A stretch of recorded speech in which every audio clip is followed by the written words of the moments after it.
I had always thought of my father as a man of few words, but even in death, the silence he left behind was deafening. His passing was abrupt. One moment he was there, standing on the porch staring at something in the distance, and the next moment, he was gone. No goodbyes, no final thoughts, no hospital bed confessions. Just a stiff silence and a sealed envelope left on his nightstand. Inside it, there were 3 old-looking keys tied together with a red thread. Their iron surfaces rusted and cold to the touch. There was no note, no map, no context, just those keys. I didn't think much of them at first. Maybe it was something sentimental. I thought perhaps something related to his military past or the basement cabinets he always kept locked. But what troubled me wasn't just the keys. It was the fact that his expression, in his final moments, captured on our home's security footage, looked like a man who had seen something beyond the veil-wide eyes, clenched jaw, pure dread. The funeral was quiet, just as he would have wanted. Only a few of his old friends showed up, along with my younger sister and me. She didn't ask about the keys. In fact, she didn't want to talk about him at all. Let him be dead, Sarah, she said coldly, but I couldn't. Something about those keys gnawed at me. That night, unable to sleep, I walked to the basement, the place he told us never to enter. The first key fit the old wooden door that creaked like it had waited decades to be opened. Inside was only dust, cobwebs, and something wrapped in thick tarp. I unwrapped it, heart pounding. Beneath it was an old wooden box with strange symbols carved on it. Nothing familiar, nothing from our culture or family. The second key fit into the box perfectly. It clicked open like it had just been locked yesterday. Inside were dozens of items, old photographs of people I didn't recognize, a small cloth doll with its eyes sewn shut, and a blackened notebook that looked centuries old. Every page was filled with frantic handwriting, my father's. Page after page, it was filled with warnings. Don't listen to the voices. If you hear humming, leave immediately. They watch through mirrors. The writing got increasingly erratic, paranoid, like a man losing grip on reality. I flipped to the back where there was a sketch of a third keyhole, one that looked exactly like the last key I had. But that key didn't fit anything in the basement. I checked every cabinet, every drawer, every box. Nothing. I went back upstairs, unsettled. That night, I dreamed of footsteps echoing down a stone corridor, of keys turning on their own, and whispers that seemed to say my name. When I woke, the third key was no longer on the table where I left it. It was now placed on my chest, cold, as if someone or something had gently put it there. I began searching the house obsessively. Maybe he left behind something I missed, another door, a hidden compartment, anything. Days passed. My sister stopped answering my calls. My Joe began to suffer. I barely ate. Then one night, I heard it, the humming. Faint, like a child singing from the walls. My blood turned to ice. I turned off all electronics, thinking maybe I was imagining things, but it got louder. The sound seemed to be coming from inside the mirror in the hallway, and for the first time in my life, I noticed something. The mirror had hinges. I opened it like a cabinet. Inside wasn't just the reflection, it was hollow, and behind it, a cavity hidden in the wall. The third keyhole was there, carved neatly into the stone, as if waiting. With trembling fingers, I inserted the final key.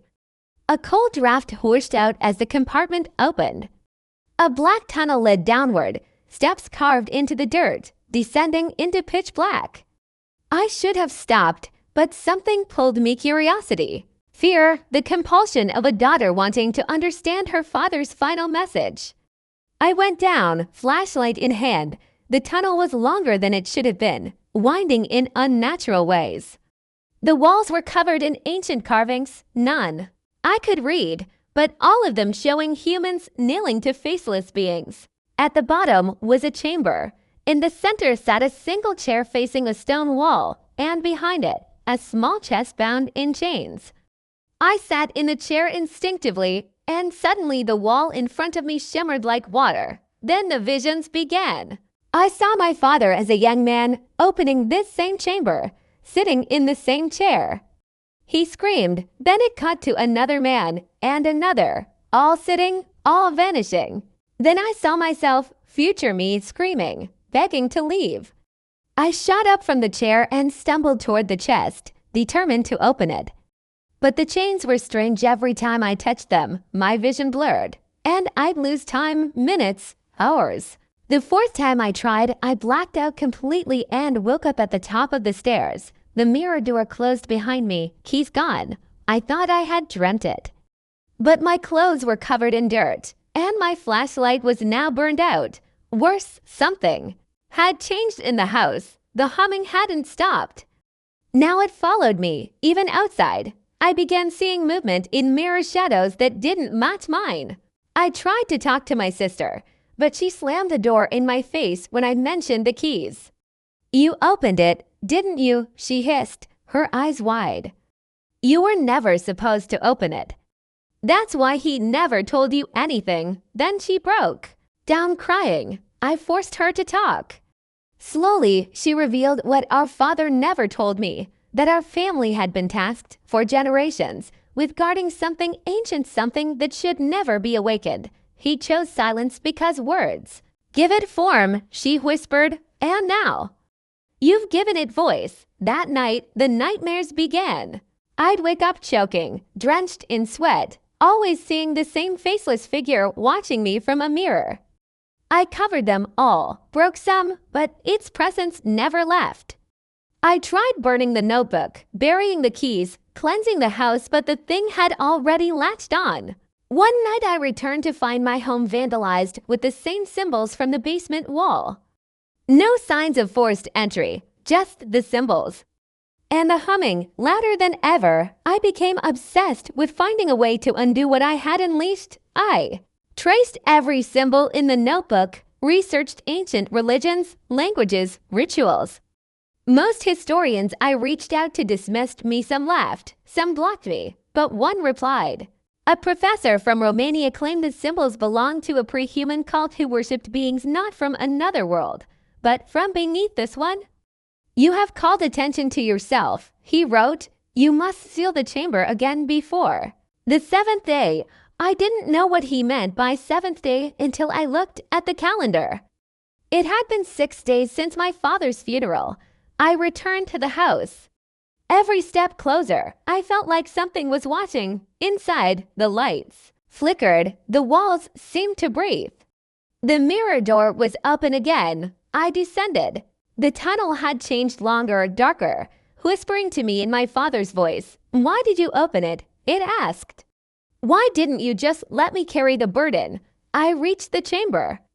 This time, the chair was gone. The chest, however, was open. I didn't open it. I swear I didn't. But it was open, and from within, something had crawled out. Slime trails led up the tunnel walls, symbols glowing red. I ran, but at the top, my escape was blocked.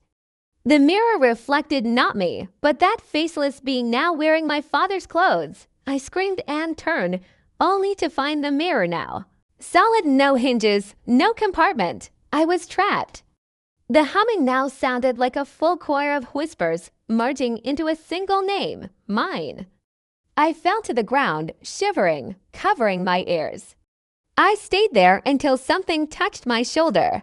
It was my sister. She had come back. She somehow pulled me out, yelling words from the notebook I didn't understand.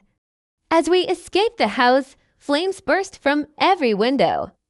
The structure collapsed in on itself, like something was clawing its way out from underneath. We watched.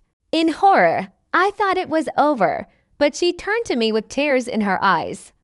"It's not dead," she said, "just moved into you." And then I remembered the dreams, the voices, the shadows. I was carrying it now. The nightmare was no longer behind the mirror or beneath the ground. It was inside me. And I couldn't run from myself. Doctors couldn't explain the blackouts. Therapists called it trauma-induced psychosis. But I knew better. Each night it grew stronger. I would write symbols in my sleep, wake up with dirt on my hands, and sometimes, just for a second, see another face in the mirror blinking back at Emmy. I left town, changed my name, tried to live a quiet life in a remote cabin. But it followed. Every lock I turned seemed to echo. Every reflection seemed wrong. I tried to warn people, but no one believed me until one night, a stranger knocked an old man with a worn envelope. He said he once knew a man who left behind 3 keys and a silent death. You opened it too, he whispered. We all do. It's the curse of the curious. He left without a name. Inside the envelope was a new key black, with no teeth, just a smooth, ominous shape. I knew I would eventually use it. We always do that, and now, as I write this, I know I don't have long. The whispers are back. The humming never truly stopped. The being inside me is learning, speaking, growing. Soon, it won't need me anymore. It will take full control, and then it will look for another. Maybe you, maybe someone who finds the next key. That's how it spreads, in silence, in shadows, through innocent curiosity. If you're reading this, burn it. Don't search. Don't open locked doors. Don't pick up keys that don't belong to you. My father tried to protect me. I failed to protect you. Now it's your turn. Seal it if you can, but if you hear humming, run.